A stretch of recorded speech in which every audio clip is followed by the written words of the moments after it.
Recently, two BBC journalists put together a piece on the website on the financial impact of COVID-19 on football here on the African continent.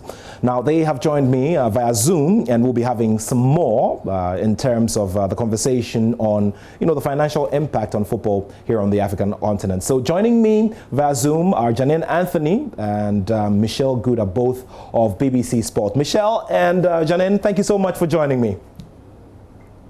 A pleasure. Thanks. Glad to have you on Sports Today. Now, let's get straight into the discussion. Now, let's begin with you, Janine. Now, what triggered, the thought to want to go into, this area, the whole financial discussion on African football, because there are so many other things that we could have you could have decided to write about. What exactly is it that made you think of putting this piece together? Thank you very much. Basically, I think it was about time. There's this very popular saying about Africans and finances and businesses. We don't want to talk about money, publicly. I mean, what happens with football. You hear all the amounts weekly paid and all of that. But a lot of light was cast onto sports tournament organizations that were taking a financial hit, but not on the principal acts of the sport itself, which were the athletes, the footballers, the cricketers, and you name it. So that was what stirred Anne Michelle into putting this piece together to say, we need to first of all build how much do these sportsmen and women earn, and how much of a hit are they going to take? Because obviously, globally, there's a lot of financial hits across board. Now, Michelle, I go through this piece and I notice a couple of things. The reality that majority of the leagues, on the African continent may not be that high paying. The reason why there is that mass exodus of players, to other leagues around the world.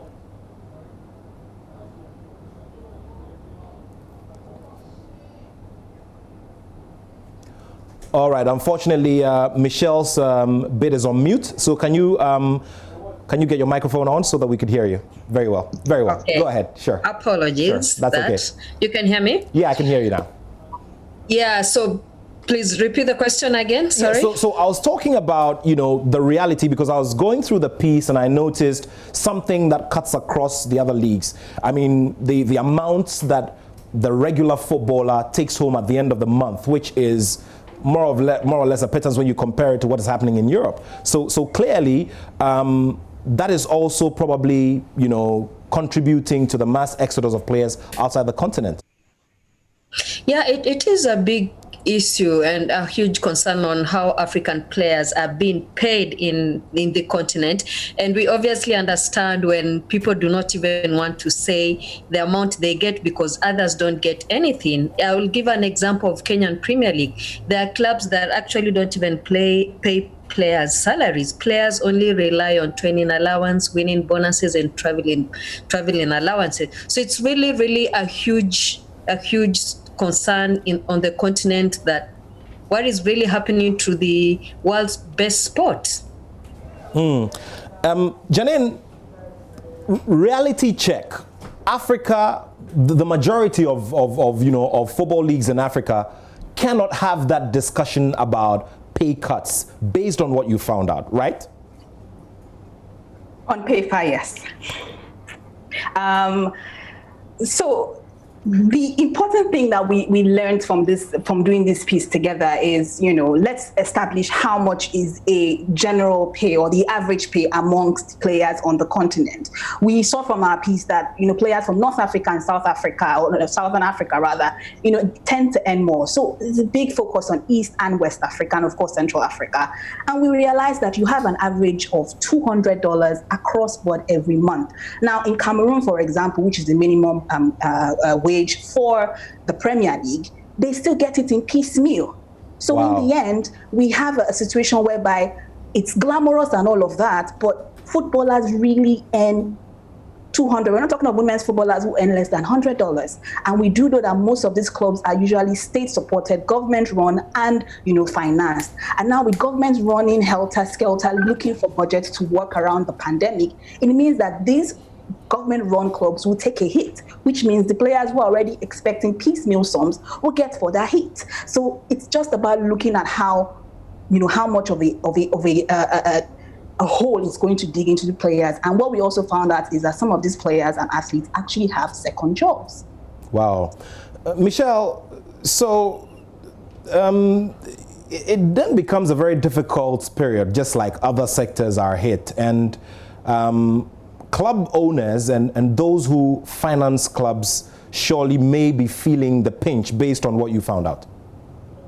Yeah, they are indeed feeling the pinch, because if most of them are businessmen and women, and if businesses now are not doing well, it actually bites in their pocket. So the ripple effect pulls all the way down to the football teams that they support. For instance, I'll take the example of Kakamega Homeboys. When we spoke to the captain, he actually said, we as players do understand that our manager is a business owner and the businesses are not doing well. So we are okay to take a 50% pay cut, which means they're taking home virtually nothing. So everything that is happening, that is affecting the world business-wise, directly affects sports and mainly football in Africa.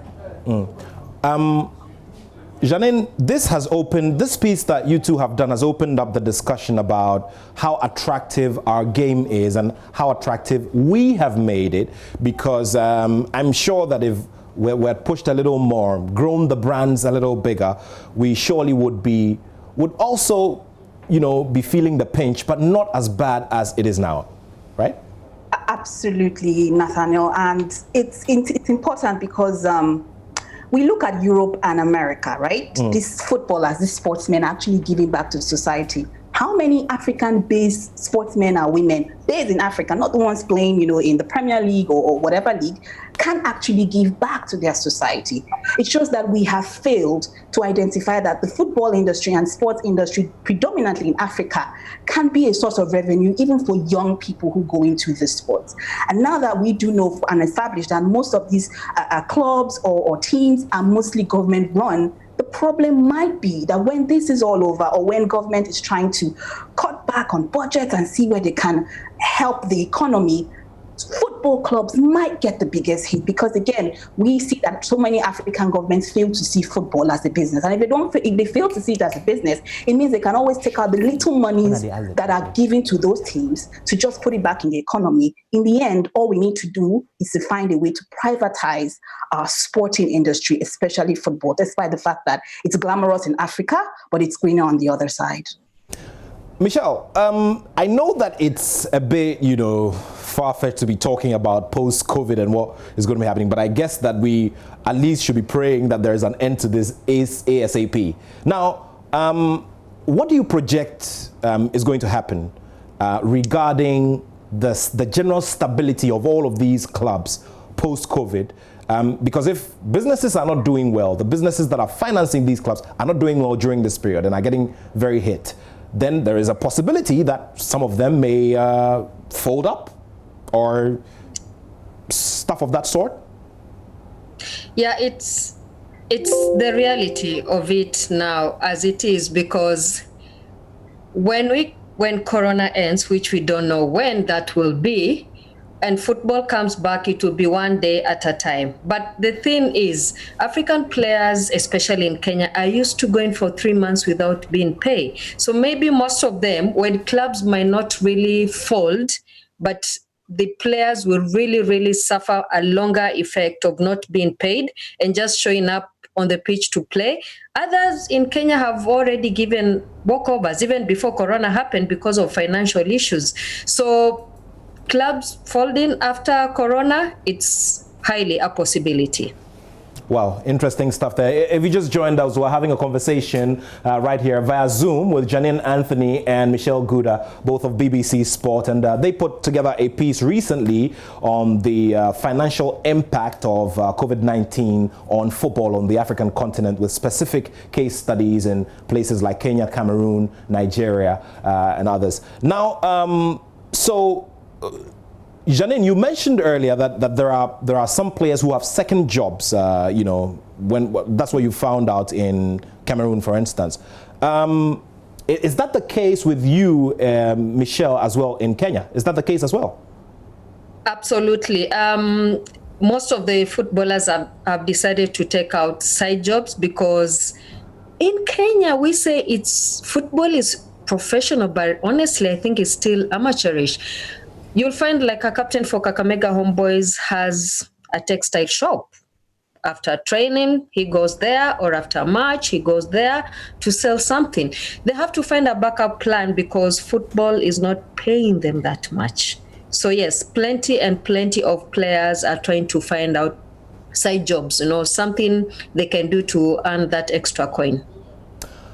Janine, on the whole, on the African continent, football is not that fulfilling based on what you found out, as against what we see in the West, where footballers are idolized, they're giving so much respect and all of that. Because what I picked from Michelle is that, well, they are regular people at the end of the day, they do regular jobs to make ends meet, and there is no stardom quality, there is no, there are no big bucks, there are no big beautiful homes, there is no myth around them.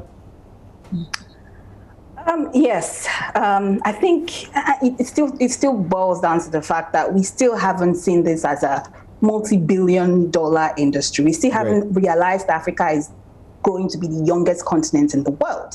And if you need to keep the youths employed, sports is a huge way of getting them employed and also improving the economy.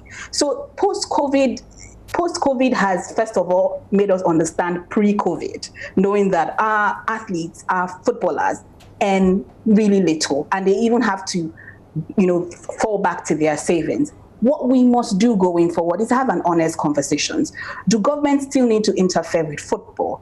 If it's too much because they want to focus on the economies, are there private entities that can come in? What are the tax havens for them if they pick up some football clubs or some sports teams and adopt them in some sort of way? That way, there can be something general. Then you go back to high schools. Then you go back to primary schools. All of that, and it's a lot of conversation. And I think that's what these administrators have to come together. Football being the leading example, because if athletics isn't doing it, you'd expect football, FAs across the board to be able to do that. So it's important that these subventions, especially from FIFA that has come in, these football associations have to go back and say, how can we be sustainable? Because we can't expect another pandemic in another 100 years or less to come and wipe everything that we've had to invest, even though it wasn't so great in the first place. So that's a huge conversation to have. Privatize, Africa, privatize. Well, Michelle, the final word before we wrap it up. Two things. Where do we go from here, regarding what is happening? Are there considerations out there for cancellations of the leagues? And also, what are your thoughts concerning what should be done going forward to improve the situation, especially, the financial base of the competitions that we run across board on the African continent? I think for me, first of all, football and football leadership needs to get out of the comfort zone. And the reason for this is every year we do the same thing. Every year, federations, administrators, club owners do the same thing. When they go to corporates give football money as part of CSR, because for them, it's not a business worth enough investing. So I think football administrators just need to change the way they're doing things and look at football as a profession. First of all, let's have proper people running proper positions. Do they have marketing directors? Do they have communication directors? Do they have, club merchandises? And if they do have club merchandises, is there an official inside who is bringing out fake kits, selling them on the street cheaply at the expense of the club? Where are they taking money for fans? For instance, in Kenya, Gor Mahia has got amazing fan base. They will turn up for a match, but at the end of it all, the money being given to the public is very little. So even club owners and officials and administrators need to have a serious conversation and take football professionally. Great stuff. Janine, any indications on how we're going to go and how administrations are going to handle this COVID-19 and its effect on the league schedules? And whether, cancellations are going to happen. I mean, in France, for instance, we know that it's over for this year, till September and beyond. We do know that CAF has sent a communique regarding what different FAs and leagues will be doing. They need to understand where these countries are going in terms of where their leagues are. There were some reports about Sierra Leone really looking at cancelling theirs. It's interesting to find out what might also be happening in Ghana, knowing that, the league just pretty much revived after a bit of a lull. So for CAF, firstly, we do know there's a huge subvention from FIFA that's going to $500,000 per FA, going to these federations. So while CAF will try to understand how soon or how not soon these leagues will be cancelled or closed, like Michelle said, they would have to come together when they know where their leagues are headed. They would have to come together and ensure that football, not just senior national team, not just Premier League teams, women's football, grassroots football, gets all of the money and improvement and development that it truly, truly needs to become sustainable, even in maybe another pandemic. All right, Janine, Anthony, thank you so much. Janine is on my right, and probably your left. And Michelle Gouda, thank you so much. Thanks so much. I'm sure that we're going to be having a lot more conversations regarding what we should be doing for development of sports, for that matter, on the African continent. Thank you so much. Thank you. All right, so Michelle Gouda and Janine Anthony are with BBC Sport, our partners, and we've been discussing, the financial impact of COVID-19 on football in Africa.